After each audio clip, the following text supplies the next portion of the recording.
Hello बच्चों, welcome back to study with MR. बच्चों, आज के इस वीडियो के अंदर हम डिस्कस करने वाले हैं topic number 4, 5 and 6। Topic number 4 के अंदर हमको डिस्कस करना है कि भारत के अंदर आज़ादी जैसे मिली तो उस समय हम राज्यों के बारे में हम कैसे अपना विचार विमर्श कर पाए, कैसे जो है हमने राज्यों का पुनर्गठन किया।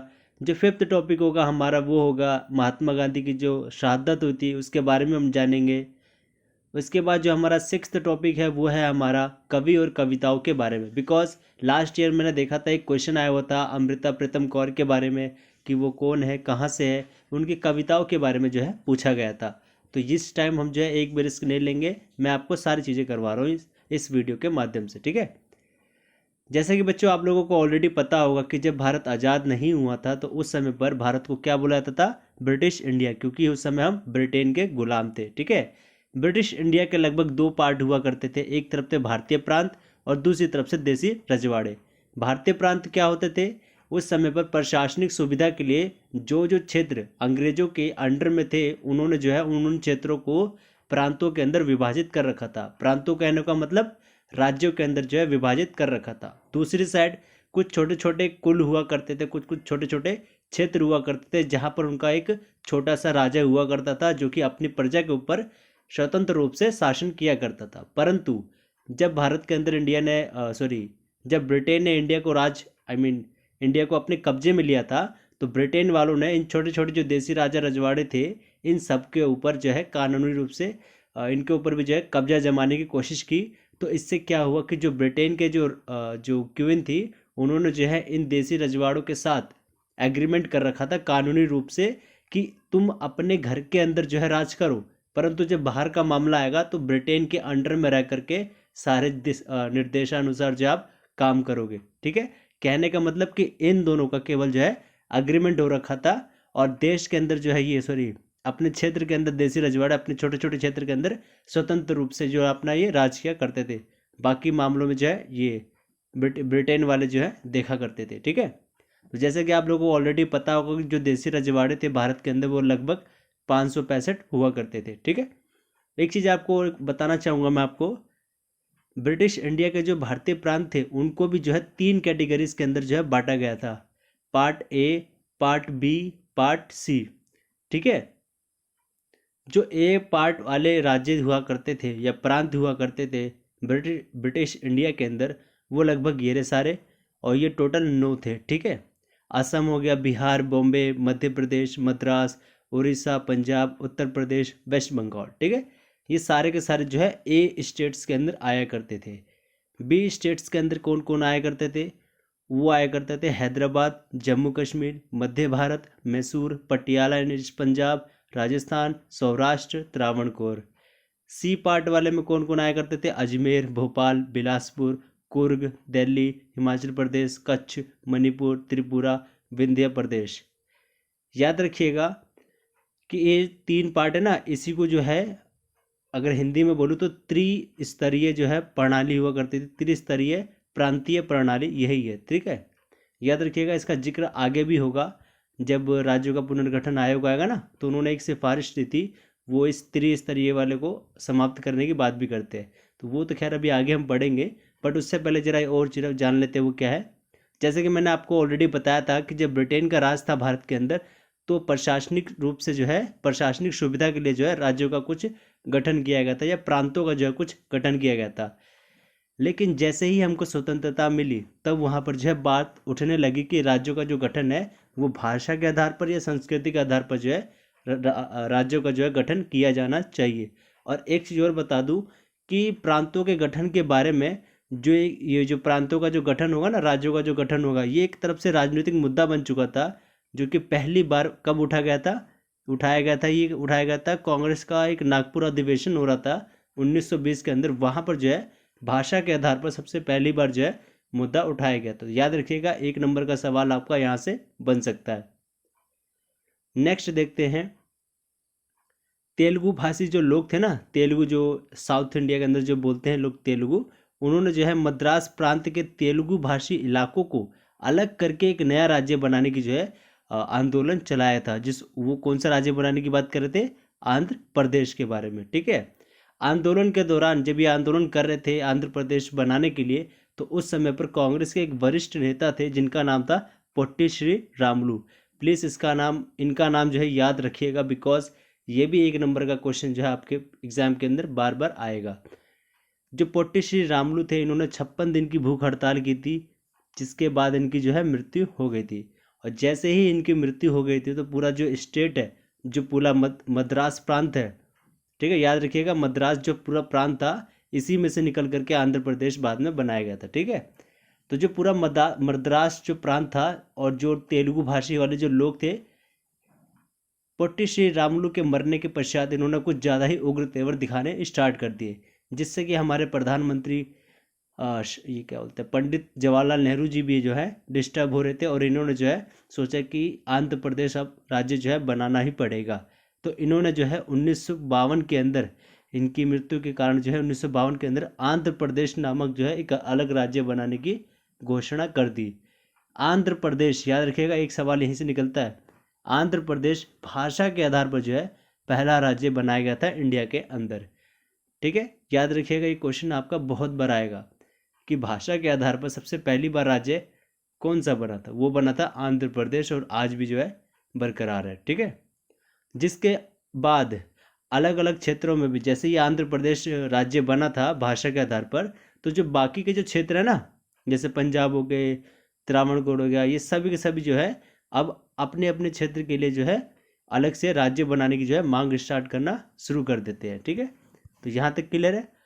तो देखिए अब क्या होता है, आंध्र प्रदेश के बनने के बाद भारत के जो अन्य क्षेत्र हैं उन्होंने भी जो है अपने अपने भाषा के आधार पर जो है अलग अलग राज्य बनाने की मांग करना शुरू कर दी। तो इससे जो है पंडित जवाहरलाल नेहरू जी ने क्या करा कि राज्य पुनर्गठन आयोग की स्थापना कर दी। किसकी स्थापना कर दी?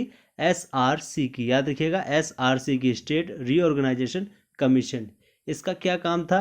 इसका यही काम था कि एनालाइज करे कि किस आधार पर जो है राज्यों का गठन किया जाना चाहिए। ठीक है, अब जरा जानते, अच्छा आपको आयोग का मतलब पता होगा, आई होप। आयोग का मतलब क्या होता है? कुछ पढ़े लिखे बंदे होंगे जो विचार विमर्श करेंगे काफ़ी अच्छे से एक पर्टिकुलर मुद्दे पर, जो कि इनका मुद्दा क्या था कि राज्यों का गठन कैसे किया जाना चाहिए। ठीक है, तो राज्य पुनर्गठन आयोग की जो है स्थापना होती है 1953 में केंद्र सरकार के उच्चतम न्यायालय के जो पुराने वाले न्यायाधीश थे ना, जिनका नाम था फजल अली, इनकी अध्यक्षता में जो है 3 सदस्यीय राज्य पुनर्गठन आयोग की जो है स्थापना होती है। तो याद रखिएगा कि 1953 के अंदर फजल अली की अध्यक्षता में राज्य पुनर्गठन के आयोग की जो है स्थापना होती है। ठीक है, जैसे ही राज्य पुनर्गठन आयोग विचार विमर्श कर लेता है तो 3 साल बाद 1955 के अंदर ये अपनी रिपोर्ट जो है प्रस्तुत करते हैं। ठीक है, और इनके रिपोर्ट के अंदर कुछ सिफारिशें होती है। वो सिफारिश क्या होती है? उनकी वह सिफारिश होती है कि त्रिस्तरीय जो राज्य प्रणाली है इसको समाप्त कर दी जाए। ये त्रिस्तरीय राज्य प्रणाली कौन सी होगी? जो आपको मैंने यहाँ पर दिखाई दी ये रही। ठीक है, इन्हीं त्रिस्तरीय जो है प्रणाली की बात कर रही है, जो कि अंग्रेजों के शासनकाल से बरकरार जो है चला आ रहा था। तो इसको जो है समाप्त करने की सबसे पहली बार जो है इन्होंने मांग की थी। राज्य पुनर्गठन आयोग का जो सेकंड सिफारिश था वो यही था कि 3 केंद्र शासित प्रदेशों को छोड़ करके, वो कौन से 3 केंद्र शासित क्षेत्र होंगे? अंडमान और निकोबार, दिल्ली और मणिपुर को छोड़ करके बाकी के केंद्र शासित क्षेत्रों को उनके नज़दीकी राज्यों में मिला दिया जाए। ये इनकी जो है सेकंड सिफारिश थी। याद रखना, आपका क्वेश्चन यहाँ से जरूर बनेगा कि राज्य पुनर्गठन आयोग की कोई 2 सिफारिशें लिखिए, 2 मार्क्स के अंदर आपका आएगा ही आएगा। ठीक है, अगली जो सिफारिश थी राज्य पुनर्गठन आयोग की वो ये थी कि राज्यों का जो सीमा का निर्धारण करना चाहिए वो वहाँ पे बोली जाने वाली भाषा के आधार पर होना चाहिए। ठीक है, याद रखिएगा, ये केवल राज्य पुनर्गठन आयोग की सिफारिशें हैं। इन सिफारिशों के ऊपर सरकार अमल करेगी या नहीं करेगी, ये सब कुछ सरकार के ऊपर डिपेंड करता है। ठीक है, तो यहाँ पर जैसे कि मैंने आपको ऑलरेडी बताया था कि इस आयोग ने जो है 1955 के अंदर अपनी रिपोर्ट प्रस्तुत की थी, और इसी रिपोर्ट के आधार पर जो है संसद ने राज्य पुनर्गठन अधिनियम बनाया था 1956 में। ठीक है, तो याद रखिएगा, जैसे ये अधिनियम बना तो इसके तहत जो है हमें 14 राज्य और 6 केंद्र शासित प्रदेश जो है देखने को मिल गए थे। ठीक है, तो ये हमारा जो है राज्य पुनर्गठन आयोग का जो है पूरा टॉपिक क्लियर हो जाता है यहाँ पर। इससे बाहर आपका एक भी सवाल नहीं पूछा जाएगा। तो चलिए ज़रा कंटिन्यू करते हैं महात्मा गांधी की शहादत के बारे में भी, जो कि काफ़ी कह सकते हैं डिस्टर्बिंग है, बट हमको डिस्कस जो है ज़रूर करना ही होगा। महात्मा गांधी की जो मृत्यु है वो हुई थी 30 जनवरी 1948 के दिन पे। ये हुई थी एक कह सकते हैं आरएसएस का एक सदस्य था जिसका नाम था नाथूराम विनायक गोडसे। याद रखिएगा इस आदमी का नाम, नाथूराम विनायक गोडसे ने जो है 30 जनवरी 1948 को जब महात्मा गांधी जी अपनी प्रार्थना से बाहर निकल करके आ रहे थे तो नाथूराम गोडसे जी ने बंदूक निकाली और इनको जो है महात्मा गांधी जी को 3 गोलियां मार करके इनकी हत्या कर दी वहीं के वहीं। ठीक है, याद रखिएगा जब ये हत्या हुई तो जो महात्मा गांधी थे वो उस समय पर नई दिल्ली के अंदर। तो कहने का मतलब क्या है कि जो उनकी मृत्यु है, जो उनकी मृत्यु का स्थान था वो था नई दिल्ली। ठीक है, नाथूराम गोडसे जो है आरएसएस के एक सदस्य थे। अब ये भला आरएसएस क्या होता है? आरएसएस को हिंदी में क्या बोलते हैं हम? राष्ट्रीय स्वयंसेवक संघ। ठीक है जी, क्या है ये संघ? कैसा है ये? एक भारत का एक हिंदू राष्ट्रवादी अर्धसैनिक स्वयंसेवी संगठन है जो कि व्यापक रूप से भारत के सत्तारूढ़ दल भारतीय जनता पार्टी का पैतृक संगठन माना जाता है। ठीक है, सिंपल वर्ड में बता रहा हूँ, ये एक तरफ से हिंदुओं वाली संगठन है जो कि कट्टर हिंदूवाद को जो है बढ़ावा देते हैं। ठीक है, तो ये हो गया आपका 5th टॉपिक। अब जरा 6th टॉपिक के बारे में जरा डिस्कस कर लेते हैं। 6th टॉपिक के अंदर जो आपकी कवि और कविताएं हैं उसके अंदर 2 नाम आते हैं आपके मोस्ट इम्पोर्टेंट। एक है आपके फैज अहमद फैज, सेकंड है आपकी अमृता प्रीतम कौर। ठीक है, जरा इनके बारे में जान लेते क्या है। फैज अहमद फैज ने जो है एक कविता लिखी थी, उस कविता का नाम था सुबह आज़ादी। ठीक है, जन्म सियालकोट में हुआ था इनका। याद रखिएगा इनकी कविता का नाम क्या है? सुबह आज़ादी। 1 नंबर क्या पता आपसे पूछा भी जा सकता है। अब जरा फैज अहमद फैज के बारे में जान लेते हैं कि इनका जन्म कहाँ पर हुआ था, कैसे ही क्या बने। ठीक है, इनका जो जन्म है वो सियालकोट में हुआ था और जैसे ही विभाजन हो गया भारत और पाकिस्तान के बीच में तो ये जो है पाकिस्तान में ही रह पड़े। ठीक है, परंतु पाकिस्तान में रह करके भी जो है ये पाकिस्तान के शासन तंत्र के टकराव से जो है हमेशा मतलब उनके खिलाफ रहा करते थे ये। ठीक है, और 20वीं शताब्दी के ये दक्षिण एशियाई कविताओं में जो है बहुत ही ऊंचा स्थान रखा करते थे। ठीक है, नेक्स्ट है ये अमृता प्रीतम जो कि इंडिया से ही है। ठीक है, इनकी एक कविता का नाम है वो है वारिश शाह से। याद रखिएगा इस कविता का नाम भी वारिश शाह से। जो अमृता प्रीतम कौर हैं ये पंजाबी भाषा की प्रमुख कवियत्री और कथाकार थी और ये पद्मश्री ज्ञानपीठ पुरस्कार से जो है सम्मानित भी थी। लेकिन जब विभाजन हो गया तो ये दिल्ली के अंदर रहने लग गई। ठीक है जी, दिल्ली के अंदर जो है ये अपना निवास करने लगी और जीवन के अंतिम समय तक जो है ये पंजाबी साहित्यिक पत्रिका नामगढ़ी पर नामगढ़ी का जो संपादन करती रही। नामगढ़ी का ये याद रखिएगा पत्रिका थी इनकी जिनका ये संपादन जो है करती रही मरते दम तक। तो ये वीडियो आपकी पूरी यहाँ पर ख़त्म हो गई है और ये जो आपका पूरा चैप्टर है ये हमने पूरा क्लोज कर दिया है।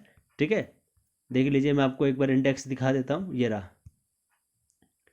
नए राष्ट्र की चुनौती हमने देख ही ली है, विभाजन का पूरा देख लिया है, रजवाड़ों का विलय के बारे में जान लिया हमने, राज्यों के पुनर्गठन के बारे में जान लिया, महात्मा गांधी की शहादत भी देख ली हमने, कवि और तथा कविताओं के बारे में हमने जान लिया। So please like share and subscribe my channel. Thank you for watching.